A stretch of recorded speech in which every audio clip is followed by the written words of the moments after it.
He was never given a name. Not truly. His people believed names belonged to saints, not to orphans, and he was born in a place where saints bled. This is the journey of a single Black Templar, from ashes to armor, from faith to fury, from Orphan to Dreadnought.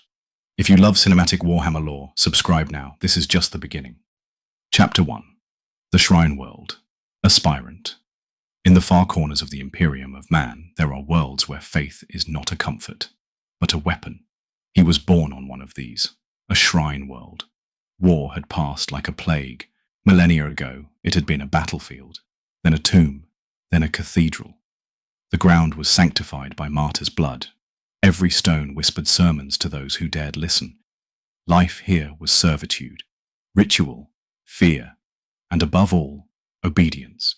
He believed in the Emperor, or at least in what he was told, but alone at dusk when incense thinned and the chapels emptied, he dared to wonder, was the Emperor truly a god? Or only a man-made legend?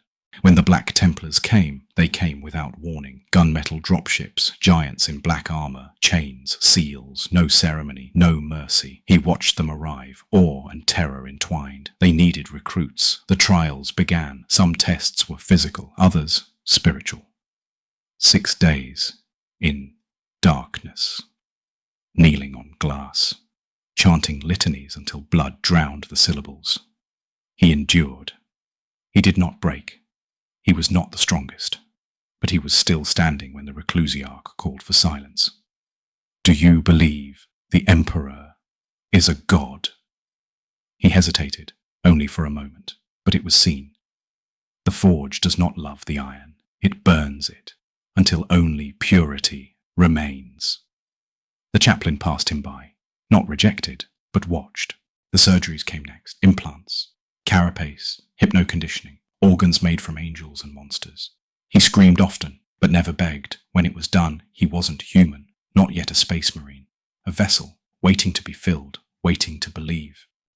Chapter 2. Neopight Trials and Doubt. He was assigned to a sword brother named Samandriel, a veteran with half a face and no warmth. Your place is by my side. If I fall, you fall. That is your worth. Training was pain.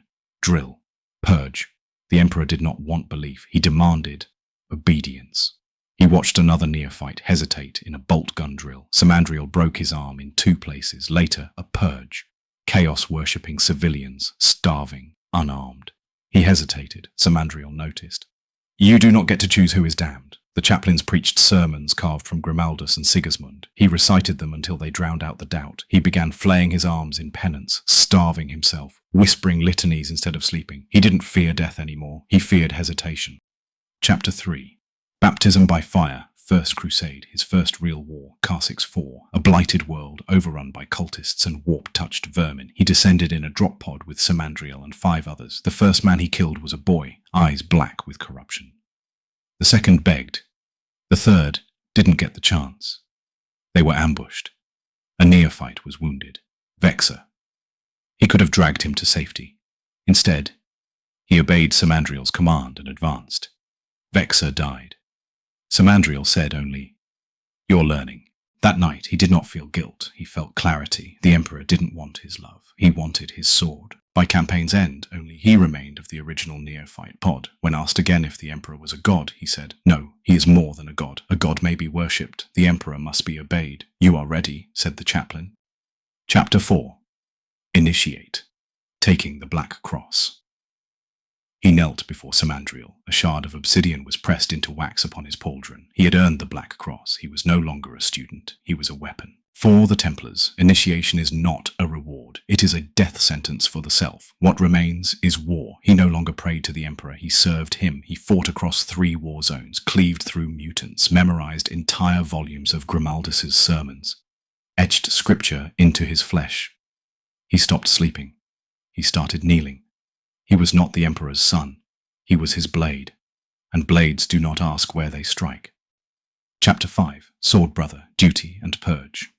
The world was ash, Bastion Enoch, overrun by gene-stealer cults. The Crusade refused Exterminatus. They would purge it by hand. He had become a sword brother. Samandriel had taken a new neophyte. His own Thren showed promise. But also mercy. Thren hesitated before killing an unarmed hybrid. An initiate died because of it.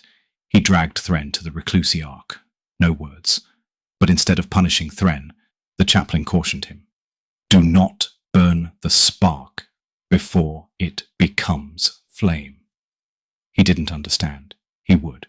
He led boarding actions, sieges, drop assaults, and in silence he began to yearn for death, not as an escape, but as the only fitting end to a perfect weapon. Chapter 6. The Emperor's Champion. Faith made flesh. He dreamed of fire, corpses of his brothers, his own face among them, a sword burning in the dust, a voice without sound. You will be my sword. The chaplains confirmed it. Visions, signs, a blade found buried in ash. No wind had moved it. He was chosen. He was stripped of all insignia, given black warplate, the black sword, a shield marked with the imperial cross. You do not lead, they said. You judge. He was the Emperor's champion. At the gates of Vandros Hive, he walked alone into enemy lines. Chaos Marines of the Word-Bearers waited. He found their apostle. They fought. He was wounded 3 times. And then, with a scream that was half faith, half rage, he drove the black sword through the traitor's heart. He collapsed beside the corpse. Chapter 7. Dreadnought Glory Beyond Death. He should have died. His body was shattered. Gene seed compromised, but his heart still beat, and the chaplains made a decision. They entombed him, not in a tomb, but in a sarcophagus. When he awoke, he screamed. The reclusium shook. Then he laughed. The crusade continues. He was no longer flesh, but the fire still burned. Epilogue. The eternal crusade. He does not sleep, he does not rest. When the battle ends, he waits. When the new warriors kneel, he watches. He has no name, he needs none. He is a Black Templar, he is a weapon, he is eternal. If you've made it this far, you know the truth. There is no peace in this galaxy, only war, only faith. Subscribe for more tales of fire, sacrifice, and the Imperium's fury. This is just one warrior. There are countless more. The crusade never ends.